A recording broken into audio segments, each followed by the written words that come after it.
Guys, welcome to day 3 of my water fast. Today is May 28th, 2020. Let's get right into the video. I am currently feeling fantastic. I don't have really any mental sluggishness at all. My body feels rested. The main struggle that I've been having is sleeping. I've been having a lot of issues trying to get some good sleep, but it doesn't seem to be phasing my energy levels at all. It doesn't seem to be negatively affecting me mentally at all either. Somehow I still have plenty of energy. I'm still thinking about food, but I usually tide my hunger over with water. Physically, I have been having a few cramps, but I have been taking some magnesium supplements. I heard that magnesium helps with avoiding cramps. I have also been taking B12 supplements for sort of energy metabolism. I feel like that's very important as well when it comes to making the most out of burning your fat whenever you enter autophagy. Just basically a fasting peripheral that causes your body to start going into overdrive and burning fat for energy. Today's topic of discussion is going to be about my mother and her drug addiction when I was growing up and how it affected me. When I was very young, my mom had always had an interest in drugs. I didn't know it at the time. I was too young and naive to really recognize what drugs were and sort of their role that they played in the reality I was coming into. It had a big effect on my life. It caused my dad to divorce her early into the marriage. When I was very young, I was 2 years old whenever they divorced. They got joint custody. My dad was a little reluctant because he knew that my mother had been doing drugs and will probably continue to do drugs, and he had found me multiple times in some very bad spots with her while she was intoxicated or high on drugs. After my mom got approved for a joint custody with my father, I started going over and staying with her. She seemed to be doing good for a while, or she seemed to be hiding her drug addiction pretty well.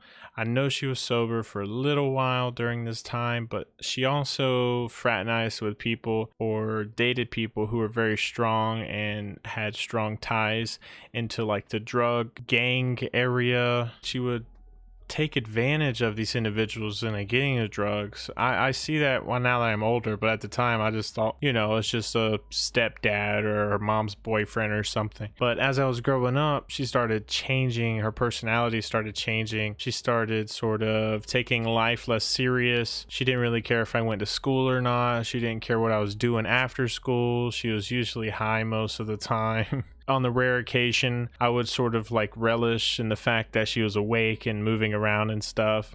And when she was awake and moving around, she spent most of her time cleaning the house, cooking what little food we had. But most of the time, when I reached my young adult teenage years, right around puberty was the time where it got really bad. That's about the time when she sort of started taking muscle relaxers, sleeping pills, Xanax, many other things, opiates. And she started just sort of nodding off all the time. She got in a really bad wreck with my sister one time. Thankfully, my sister survived, but my mom got out of the car wreck with glass still inside of her forehead from where she had reared forward. But she had fallen asleep at the wheel, and this had happened 2 times. It could have been avoided. The drugs were definitely the main cause of it. They found a lot of opiates and muscle relaxers inside of her blood and her blood tests. It was pretty obvious that my mom at that point had a serious drug problem. Whenever she was single, when she didn't live with a guy, she seemed to be doing okay. Things would go okay, the days would go normal. Whenever she had a man in her life, that's when the drugs really started to sort of show. I always saw my mom as a very strong, independent woman, but she had this dependency on drugs, which I think she might have had sort of trauma in the past where she tried to sort of deal with it, or she just had a really bad addiction that she slowly grew into, and she facilitated that with the men that she would be around. I really tried to talk to her about this sort of thing, but time and time again, to no avail. It would not have any effect on her decision to do drugs at all. So that was very disappointing. In the end, we're always going to just do whatever we want to do, and that's human nature. But I tried to talk to her, but because I was young, I was a kid. It's not too far behind me now, probably 15 years ago. I'm 25 now, and I feel like I was pretty wise for my age. A lot of my peers were sort of like into more immature things at the time. I didn't really want to hang out and do those sort of things. I like to just sort of like read books or play games, be by myself a lot. So yeah, basically it just got worse from there. There was nothing I can do about it. She started having seizures regularly, and she was prescribed more medication because of the seizures, which in turn made the seizures worse because she was mixing alcohol and pills, many other substances. So I started to draw the line. One day I walked straight from the kitchen and every door was open and there was people in her bedroom. So I thought it would be okay to go in there and ask her a question. So I went in there to ask her a question, and the first thing I saw was she had this sort of like slingshot rubber band thing tied around her arm, the upper arm area. At the time, I didn't really, understand what was going on. I just knew that wasn't something that is normal. So immediately I walked away. And of course, I gained more knowledge of it as time went on. But immediately I called my father. I told him that he needs to come pick me up.